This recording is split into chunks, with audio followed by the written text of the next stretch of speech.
Okay, so I think what we're going to do is we're going to build a journey stick. So I've sent the instructions to your teacher, so you'll be able to look at that, but this is just a video to sort of show you what you will be doing once you've collected everything. So I've got some scissors. I went out and found the perfect stick for my journey. It might take you a while to pick a perfect stick. It might be different shapes. It might be, you might want one that's got like little forks off of it. So take time picking the perfect stick, definitely. So what I did was I went outside with a bag and I just picked up lots of different things that I found. And I didn't have to go far. I was only outside for about a half an hour, and I just went for a walk to my local park. So it's only 10 minutes away. And then I spent maybe 10 or 15 minutes in the park and looking closely at things to see what different things I could find. And then I picked them, put them in the bag. So it's good not to pick stuff, like you don't want to pick anything from other people's gardens, and you don't want to pick too much things off trees or anyone's flowers. So I mainly picked up things that had already fallen off, which you can still find a lot of things that are just on the ground. Don't pick up anything that's sharp, and stick to natural things. Don't pick up any rubbish or glass. Don't want you hurting yourself. So it's nice, you can look for lots of different things. So I found different types of feathers,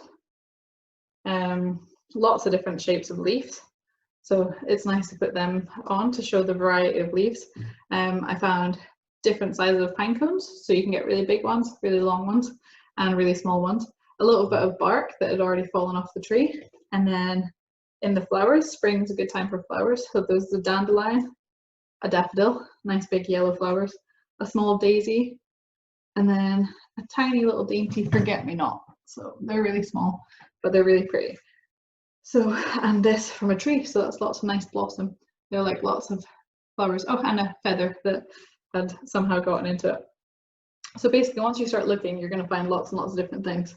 So what we need to do now, so once you've gone out and gathered all your things from your journey, you take your stick, and I've got some scissors here, and what I've done is you can use anything. So if you have string, it doesn't matter what type.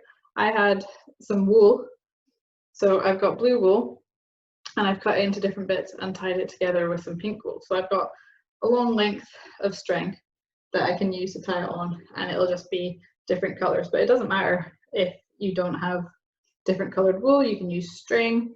If you don't have any string, you could just take a bit of paper and put some sticky tape on it, and you could just stick things on a bit of paper. My wool's already gone into a tangle, so it's quite easy for that to happen. We'll deal with that at the end, I think. So what we do, our first step, is to find what end of the stick you want to start at. So I think I'm going to start from what looks like the bottom of the stick and just tie a knot at the bottom. So you might need a little bit of help to tie the knot, but give it a go. And that's just to keep the string on. And then all we're going to do is just add lots of different things. So you can either do it in the order that you remember picking things up. You can just do it in different shapes or colors or sizes. So you might want to start with a leaf and then go on to a different colored leaf, use all your leaves, and then go into the flowers, and then the feathers, which I think that might be what I do, because it's quite nice to have lots of the same thing, but when they look really different. So I'm just going to do that, and I'll speed it up so you don't have to watch me tie lots and lots of things on. But all you do is you just put the item, one of the things you found, and then you just want to wrap the string around it a couple of times to tie it to, and then you can go on to adding your next item.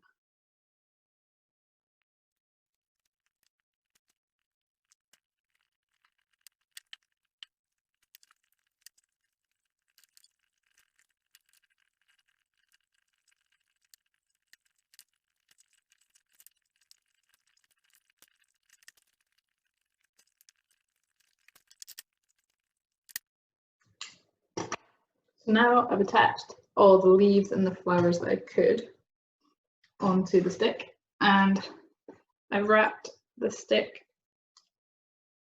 rest of the string around the stick, and I'm just going to try and tie a little knot to keep it all together.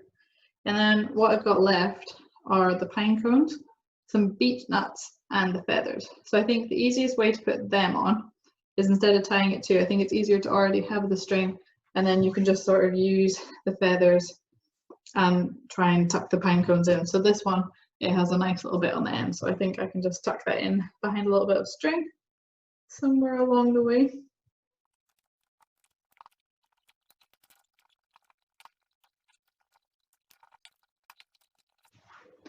And there we have it, a journey stick.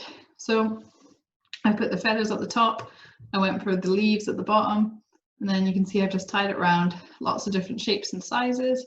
And then I've tucked in some beech nuts here, the cases of beech nuts. Then I've got some different colored flowers up at the top, got the little fluffy white feathers here, and then a little pine cone up at the top, and then a bigger feather up at the very top. So that's the end of it. So what you can do with your journey stick now is I think you should definitely take a picture of it.